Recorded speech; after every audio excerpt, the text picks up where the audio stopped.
okoraburo kwahebwa yorukurra ofisi yo kurinda eby'obuhangwa habwa Mbarara City South Division Edgar Nabasa obyaba nashomesa abatura ba Rwanshashuro mu rwa Buganda muri Mbarara City South aha kabya kari mu kutwecereza eby'obuhangwa tonza kubaha amezi abiri abatire baguza amatafaari gabo bongo kutimba kwakomera izoba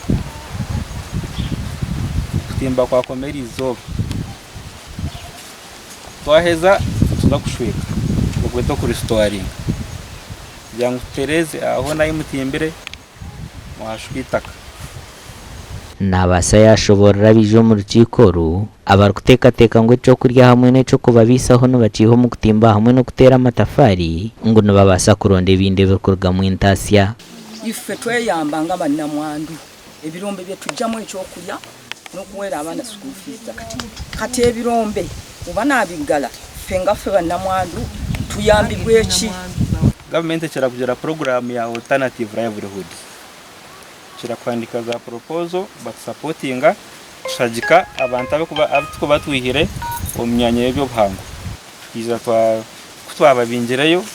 ministry yatuhereza support supportinga kugira ngo tubasupporting twabaha byangwa mu y'abasiramu twabaha empunu twabahereze 10 embuzi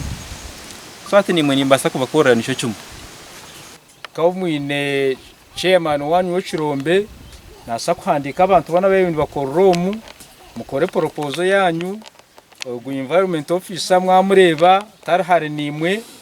mweterere nduru kasete tukantukihomu mwen hati twenda kore nebi government tusabe twereze sente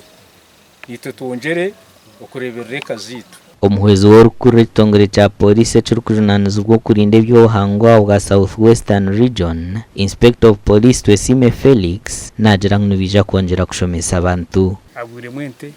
akogoma abana kandi ibina biryanse munonga kandi bacyongera kutimba